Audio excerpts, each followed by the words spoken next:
Good afternoon, everyone. Good afternoon, everyone. Good afternoon. Thank you for coming. Thank you for being here today. We'll be providing an additional update as we have moved now into the investigation phase of this tragic incident. I'll be making some prepared remarks and will not be taking questions. My name is Chief Sean Barnes, Shonbarnes, and I'm the Chief of Police for the Madison Police Department. The past 24 hours have been a flurry of emotion, sadness, anger, disappointment, grief for the Madison community. We were brought together by a tragedy, and today 3 families woke up this morning to a world without a loved one. And that can never be outdone. In the midst of this tragedy, our community has come together in an incredible demonstration of support from Madison and indeed the state of Wisconsin and our nation. I cannot express enough gratitude to the many emergency response agencies who provided direct support to the Madison Police Department. We could not be standing here today without the men and women of law enforcement, specifically the Madison Fire Department, surrounding EMS agencies, Dane County Sheriff's Office, Monona PD, Oregon PD, the University of Wisconsin Police Department, the ATF, the FBI, Fitchburg Police Department, and Cottage Grove. A special thank you from me to all of these agencies. Thank you so much. These agencies and many others responded to the scene and or took calls for service within the city of Madison to allow us to focus on this tragic incident. Student reunification with their loved ones could not have happened as swiftly as it did without the assistance of SSM Health Dean Medical Clinic as well as the Quick Trip. Additionally, many people worked well into the night and supported local restaurants and community who came together and provided food and other logistical support for our team. Yesterday, we came together as one team, as one Madison, as one country, and we should feel incredibly proud about our response. I'll be providing some updates at this time, but before I do that, I'd like to provide an important clarification. Yesterday, after looking at the computer-aided dispatch system, it seems as if a call came from a second grader. It actually read the call came from a second grade teacher. That was a mistake.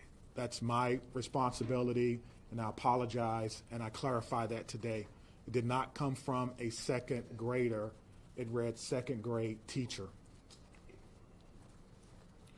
I will also be providing several investigative updates from the 8 p.m. briefing from last night.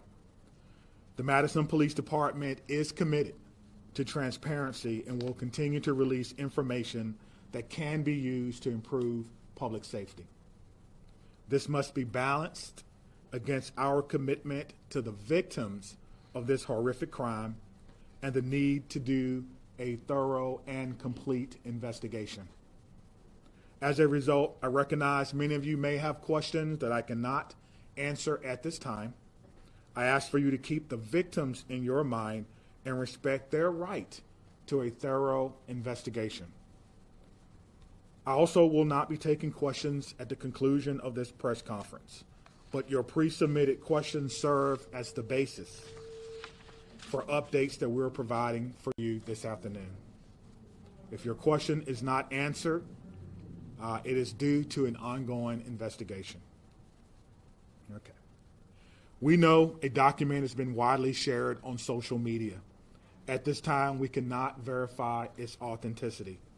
We have detectives working today to determine where this document originated and who actually shared it online. At this time, we cannot verify the document. We ask that you not share the document or spread any information that may be false. our department will provide an update on this document when we can. There are always signs of a school shooting before it occurred. Some of you have reached out about Rupnow's social media activity prior to yesterday's shooting. We're looking into her online activity. We're asking anyone who knew her or who may have insights into her feelings leading up to yesterday to please contact the Madison Area Crime Stoppers. Again, anyone who may have known her or knew what she was feeling or going through at that time, please direct those inquiries to Madison Area Crime Stoppers. That number is 608-266-6014 or at P3 Tips. P3 Tips. We will not be releasing specifics about these social media accounts at this time. Identifying a motive is our top priority, but at this time it appears that the motive was a combination of factors. Again, we cannot share that information at this time because we do not want to jeopardize the investigation and those who are currently cooperating with us. All patient status remain unchanged.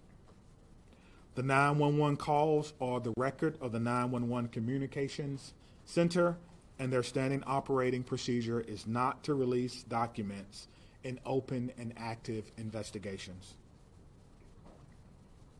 Again, we are working to authenticate the documents that you see online that some are referring to as a manifesto. And as soon as we do that, we will let you know. Now, the process for doing that is looking at original documents that may have been taken from the suspect's home, looking at information that may be on laptops or on computer to determine if this document originated from our suspect. Any disciplinary records would be under the purview of the school. Some of you have asked whether or not she was troubled or whether or not she was troubled at school. We do not have those records. We're not the proprietor of those. On the question of bullying, we're talking to students to understand whether bullying was one of those multiple factors that I mentioned earlier. Some have asked if people were specifically targeted. Everyone was targeted in this incident, and everyone was put in equal danger. Today, numerous MMSD schools were targeted by false threats, often known as swatting. We're working closely with the Madison Metropolitan School District to determine where these originated and to investigate this call. We do not believe that there are any current threats to any Madison area schools, and will continue to investigate these calls and any threats of violence as they come in. Let me be clear on this point. Making false threats is a crime, and we are working with the district attorneys to prosecute these crimes as information is gathered. And if we have to do that, we certainly will. I encourage all parents, all family members to talk to your loved ones about this. We will determine where they originated. We'll use federal partners if we have to and levy those charges as well. As we continue to investigate what happened yesterday, we're keeping the victims and their families in the front of our minds. We want to thank the countless people and organizations who've reached out to support them, as well as the Dane County Victim Witness Unit and the Dane County Emergency Management, who provided direct support to the families. To the Abundant Life Christian Academy, this is a hurting and haunting situation, and the many survivors will need our continued support, and we pledge to give them that in the days, months, and even years ahead. As a community, we must not allow violence or any act of violence to define us. We refuse to allow hate or destruction to win in this city, but rather we will honor our survivors, our victims through love, support, and the Madison way. Please continue to take care of yourself and take care of each other. At this time, we have several officers who are working today who was working yesterday. They were given the opportunity to stay home on what we commonly refer to as an administrative day. They were offered peer support, emergency assistance program through our city. But those officers chose to come to work today and serve their community. So at the end of my remarks, I'm going to find each and every one of them and personally shake their hand and thank them on behalf of a grateful city, and a grateful administration, and a grateful department and profession for their act of selfless public service. Thank you. Mayor. Thank you, Chief.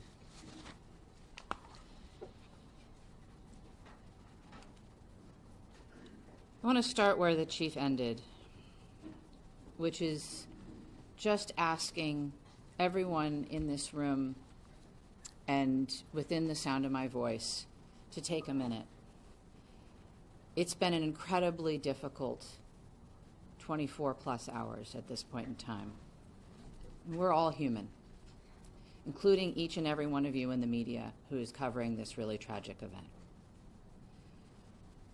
Please remember that you're human and take care of yourselves. We all need to do that.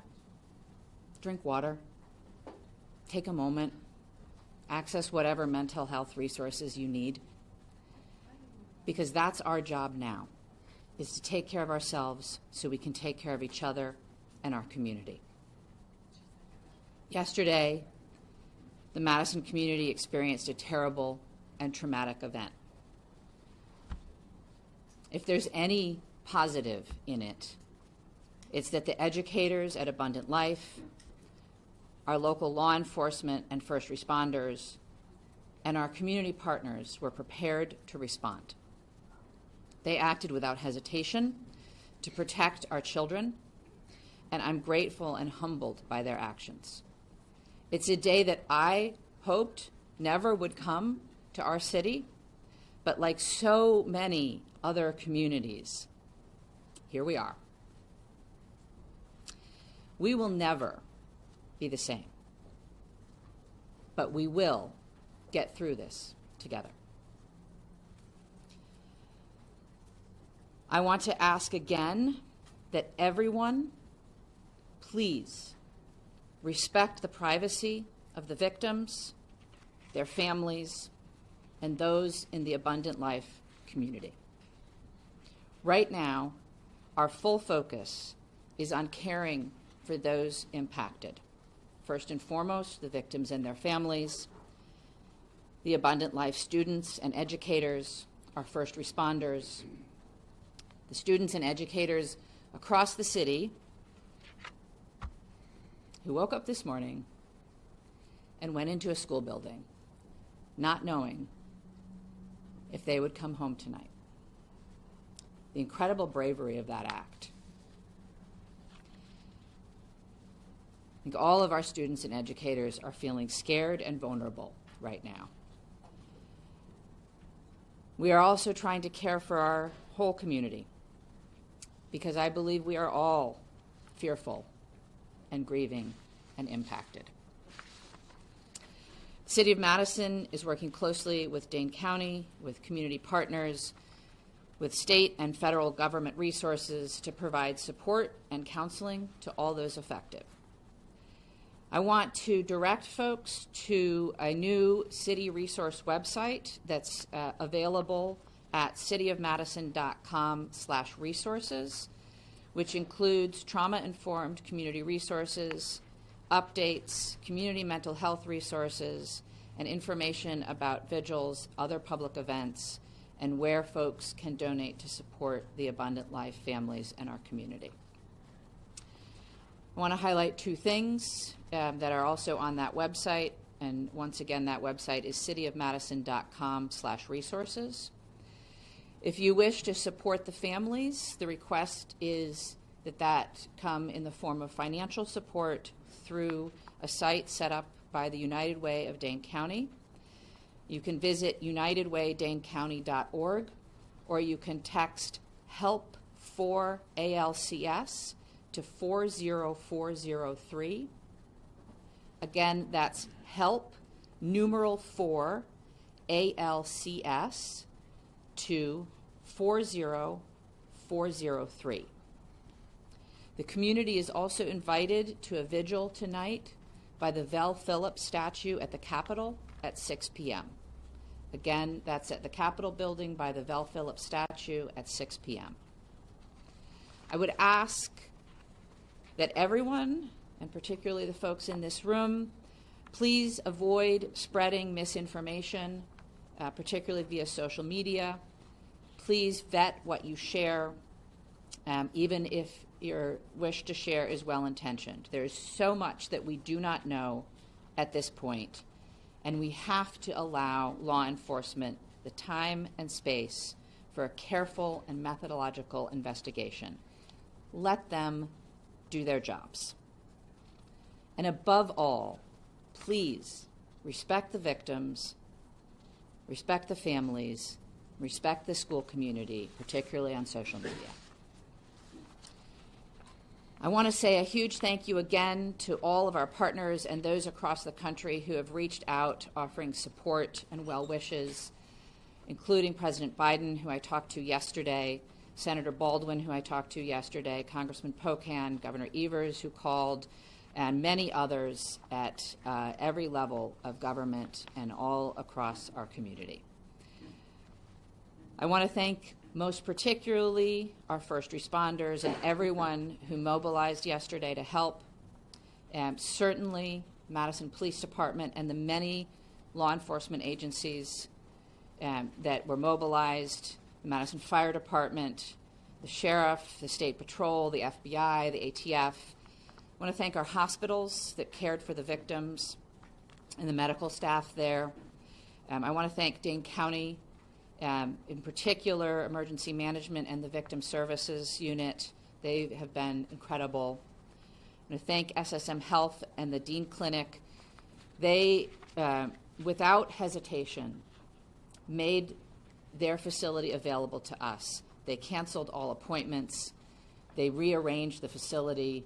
They put their staff at our disposal to make sure that the Abundant Life families could be reunited with their students. I couldn't be more grateful to them. I want to thank the United Way, both for setting up the donation site and for mobilizing resources across our community. I want to thank the Red Cross and the Salvation Army, the religious leaders who came to their unification site yesterday from across our community, and all of the community organizations and businesses that donated food and resources to the families and are still now offering support for our community. There are so many people who have offered support, resources, help, and well wishes, and we are grateful to every single one of them. I want to end where I started, which is centering our collective humanity. We all have to take care of ourselves so that we can take care of each other and our community. Whatever your belief or tradition is, I would ask that you find a way today, tomorrow, in the coming weeks, months, and years to be kind, to give grace, and to find ways, big or small, to help make our community a safer place for all of our children. Thank you, and I'll turn the podium to the county executive. Before you go, can you introduce We'll yourself? answer questions. No, Oh, I'm sorry. I'm sorry, I forget that you're not a local. My name is Satya Rhodes Conway. I'm the mayor of Madison. That's S-A-T-Y-A, last name R-H-O-D-E-S-C-O-N-W-A-Y. Satya Rhodes Conway, mayor of Madison, Wisconsin. Thank you. Good afternoon, everyone. I'm County Executive Melissa Agard, M-E-L-I-S-S-A, A-G-A-R-D. It's unfortunate that we are still having to navigate this absolutely horrific situation in our community. I come before you today as a community leader, as a mom, as a fellow Dane County resident, and like many of you, someone who is continuing to process what unfolded yesterday at Abundant Life Christian School and across our community. My heart aches for the students and families and teachers and the first responders at all levels, from the 911 officers to the folks that are at our coroner's office. Every single one of us has been impacted in an unimaginable reality by this situation. Our kids, my kids, teachers across our community, and in fact across our nation, had to wake up and go to school today, and that was an act of bravery. Parents dropping their children off at after what we witnessed yesterday took an act of bravery and a belief in our community. And that's a bravery we should not have to put on the shoulders of our children and our families and our community. Let me be clear. These everyday actions that we have all experienced over the last 24 plus hours should not require bravery. They should be routine and joyful, especially at the end of a year, wrapping up a semester. Our kids should be laughing and learning and thinking about pajama day as they're heading into the holiday season. But right now, that's not the case. And right now, it's okay to not feel okay. That's how we move forward. And for some, the weight of this tragedy is overwhelming. I'm sure they're feeling sad and anxious and numb. We've heard that even from our police chief. And for others, they might just be feeling a little bit off, unsettled by the images that our news coverage is delivering to them in the fast-breaking social media world. And it's playing on repeat. And I am grateful for what it is that you all do. But this is impacting people in a different way. And I want you all to know, and people across our community, that their feelings are valid and they are not alone. Seeking support, talking to someone you trust, simply admitting that you're not okay is not a sign of weakness. It's actually a sign of strength. And whether you're feeling hopeless or scared or just not quite yourself, know that there are resources here in Dane County and in our community that will be here and continue to be here to support you in order to help people move forward through the healing process. Believe me, we are in this together. That is the Dane County way. That's what we do best. Through painful conversations and tears and hugs and vigils, we're going to heal. We're not going to be the same, but we're going to heal. Part of that process is setting aside complacency and demanding change. As someone who served 12 years in our legislature and had a front row seat to the inaction of addressing gun violence in our communities, I'm not stepping aside from that mission in my life. There's going to be public debate about the motives and other aspects of this mass shooting.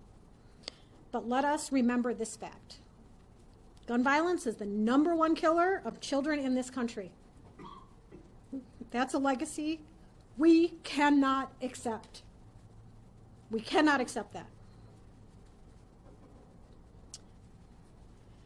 Part of the reason I feel so pained by this tragedy is that mass shootings feel like something that's ominous and hovering, and we're all wondering where and when the next one is going to occur. And guess what? It happened here. It happened right here. And I am so proud of the folks that I work with at the county and that the mayor works with in the city and our partners at the federal, state, and local level, and how it is that we've stepped up and responded to support people. Could we do better? Could we do different? I am sure. But did we do well? I am proud of the work that has been done in this community over the last 24 hours. And I assure you all today that we are going to continue to work like hell to stop future tragedies and to support our community that has been harmed by these actions. And for anyone that's out there listening, Anywhere in this amazing world that we live, whether you're grieving or you're scared or you're angry or you're unsure or you're curious, take care of yourself, take care of the people who you love and whose lives you touch. Talk to someone, anyone. If you're not comfortable calling a number, there is someone in your life you can reach out to. No one is alone through this. We are strong in Dane County, and together we're going to get through this. And I know that there are questions that we all want answers to. And I am hopeful that we will have those answers sooner than longer.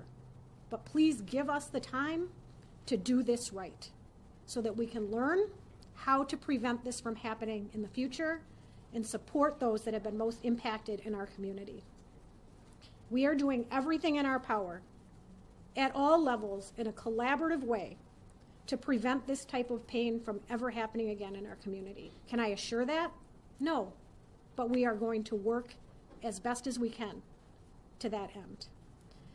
So thank you to each of you for carrying these stories, for taking care of yourselves, and for delivering these messages to the people in our community that just want one more piece of information. Thank you for being here. All right.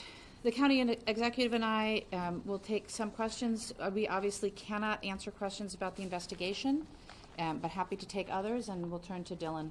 Sure, Lucas from the State Journal. Just for the county executive, as a former lawmaker, can you just talk generally about what the laws are in Wisconsin in terms of children's access to guns? Our laws in Wisconsin are far too lax when it comes to access of guns by children.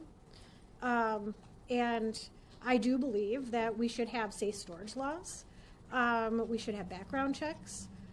We should have red flag bills. We should be providing adequate support for everyone in our community when it comes to behavioral health. People should not be waiting when they raise their hand and ask for help. And there should not be stigma surrounding people who are asking for that help. Our schools should be adequately funded. Our Department of Justice has an Office of School Safety. They don't have enough resources, and that is on the legislature. There is a lot of action that can be taken in the Wisconsin State Capitol, but this is a conversation that needs to happen from coast to coast. We need partners in our federal government to also address this because states have borders and people can cross them. Okay, Maddie from WIC.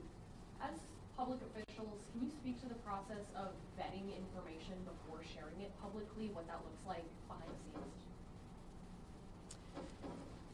scenes? We can try. I think it depends, but we have a process within, obviously, both police and fire have public information officers who work with the principals to gather and vet information and share it out. Similarly, in my office, we have a communications manager who works with us. In terms of the investigation, I can't really speak to that process, but there is a process within law enforcement to decide what information can be shared that won't jeopardize investigation, and then to do our best to verify information before we're sharing it publicly.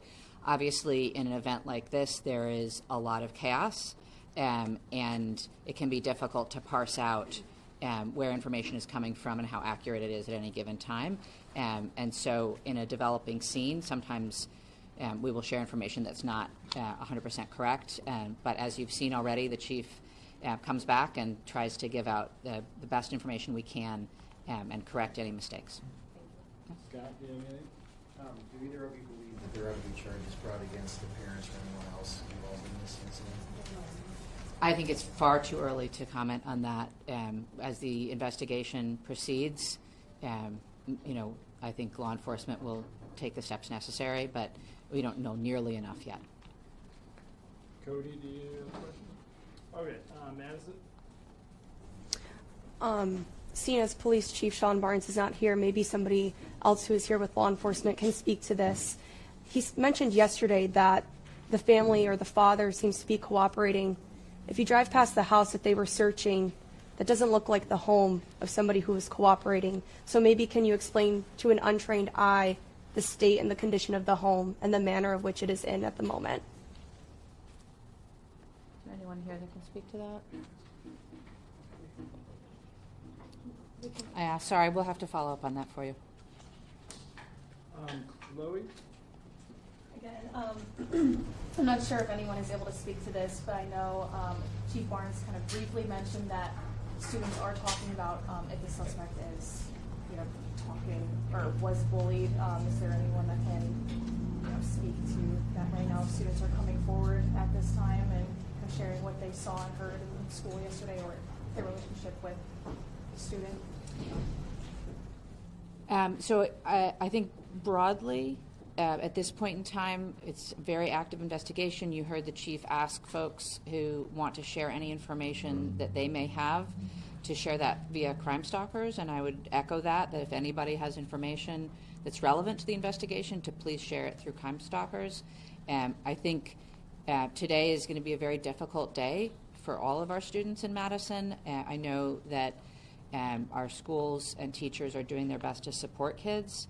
And I think the county exec has kids, as I do not, so she may know more about that. So I do have a son in our Madison schools, and it was hard for him to get up and go to school today. And then the school is locked down because many schools in Madison area were locked down due to swatting. And that was triggering not only to him and his peers, but to family members and educators. And the world that our kids are in now is very different than the one I grew up in. They have access to social media and digital communication in the palm of their hands. And they are oftentimes sharing information that has no source. It is our jobs as adults and as folks on the front lines to remind them that nothing is valid that they are sharing at this point in time, but to be there as they continue to process this. Again, my message to my son and to his friends and to other families that have been reaching out is, if you do feel that you have any information, if you feel like it might be something that would be helpful and you're not quite sure, you should still call Crime Stoppers. The smallest piece of information could be the last piece of information that we need. So don't second guess yourself. Please reach out to Crime Stoppers. Parents, support your children through this as they are navigating. It is a very confusing path for them, and my kids seem to know more than I do right now as this is going on, because of the fact that digital device is in their hands. And we need to help them know that they should be putting that down and slowing their worlds down as we're navigating our way through this. Thank you. Shine from WORT. I'm sure you've been on the phone continuously and have made hundreds of calls. Could you talk about any conversations you've had with other MMSD or other schools in the area?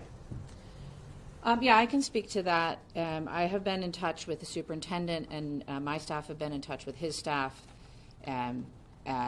Initially, it was just making sure that everybody had all the same information, and some strategizing collectively about how to make sure that MMSD schools were safe. As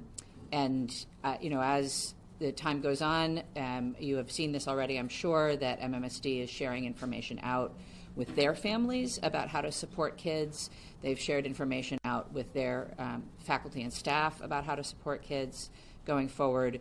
That is something that we will continue to talk about, is how we can support, again, the students who I'm sure are confused, afraid, worried, the parents feeling the same, and of course our educators. That is part of the work going forward. I do also want to just recognize that there are schools, obviously, in our community that are not part of the Madison Metropolitan School District, and we are reaching out to them as well and making sure that they are supported and have the same level of resources. And that support is coming definitely from the state, but also from the county and the city, and will come more as we go forward. Do you want to add anything? Cameron from WMTV.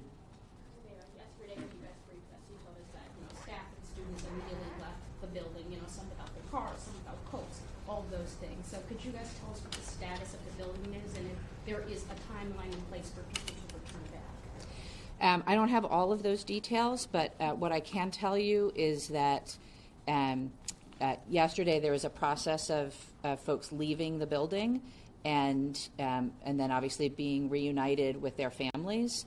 The building is a crime scene and will be under investigation for some time to come now.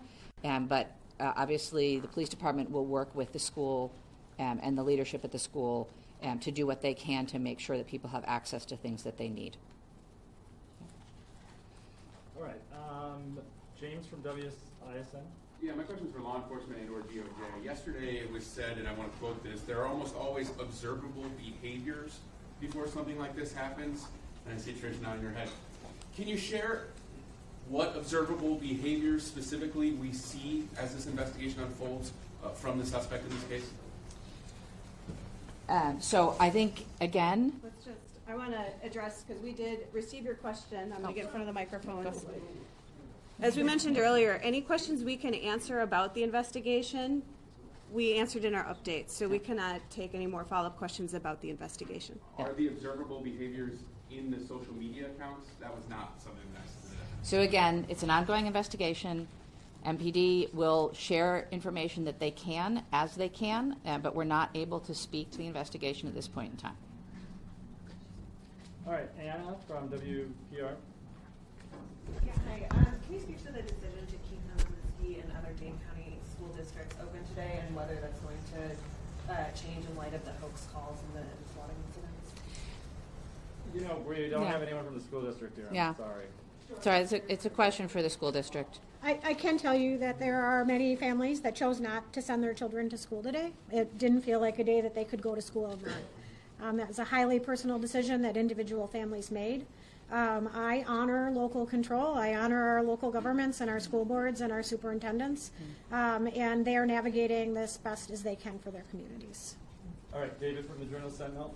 Hey, thanks for taking my question. I wanted to ask about a timeline or any further information you can give on the victims of this incident and kind of if there's any timeline for what that might be. I'm not aware of a timeline at this point in time.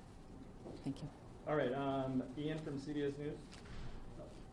Why didn't the school have a resource officer, and would having one have made a difference? That's a question for Abundant Life. We can't answer that. Would having resource officers, I'm told that Madison doesn't have resource officers in their schools. Is this something that would be? So again, that's a decision that's made by the individual schools and school districts, so it's not something that we can speak to. Brianna? Two questions, if I may. One, the police chief made a correction saying that it was actually a second grade teacher who made that 911 call. Have officials been in touch with that teacher? Is there anything you can share about who the teacher is? There's nothing we can share at this point in time. And then, are you able to speak to the general protocols about bullying? How does the school monitor bullying? Do they have protocols in place to monitor how that happens? Again, we don't represent Abundant Life, and so we're not able to answer questions for the school. All right, Shaq. Is anyone from Abundant Life able to speak, or she just had it. Okay, sorry. Okay, we got to wrap it up here. So we'll go. Well, Mayor Conway, are you able to just say? I mean, right now we know the victims as students and teachers, nothing more. Can you just speak a little bit more to that? I understand you're trying to respect their privacy, but can you speak a little bit more to the personality? Were they engaged in sports? Were they beloved by the community? I'm sorry, we can't share anything more at this time. And it's Rhodes, Conway? Oh, excuse me. Yeah. We really can't share that. Okay, so Adam from CBS 58. Sure. So it's been 27 hours now. Why can't we share the identities of the victims? It is my first priority, and I believe the priority of many of us here, to respect their privacy and their timeline. These are folks that have been deeply impacted by trauma and are grieving. And frankly, I think it should be up to them whether and if they want to share any personal identifying information with anyone at all.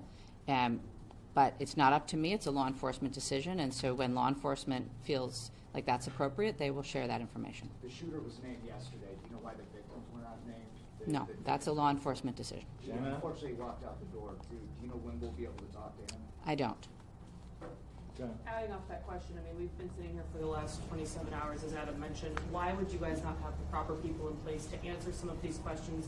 You guys, including the fire chief, have sat here and tried to say that you want to dispel rumors on social media. You want to make sure that you're giving factual information. We're asking questions that have been circulating on social media, including rumors about the victims. Why not provide clarification and actually have people here to answer those questions to set the record straight? I don't know how many times I can say this. We will share good factual information when we can. None of you is obliged to stay here. You're free to leave.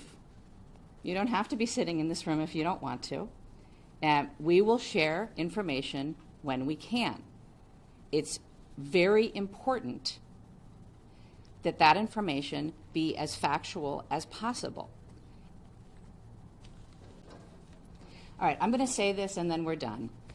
It is absolutely none of y'all's business who was harmed in this incident. Please have some human decency and respect for the people who lost loved ones or were injured themselves or whose children were injured. Just have some human decency, folks. Leave them alone. Let them grieve. Let them recover. Let them heal. Don't feed off their pain. We'll share what we can when we can, and not before that. Thank you. Is there another briefing scheduled? There is not.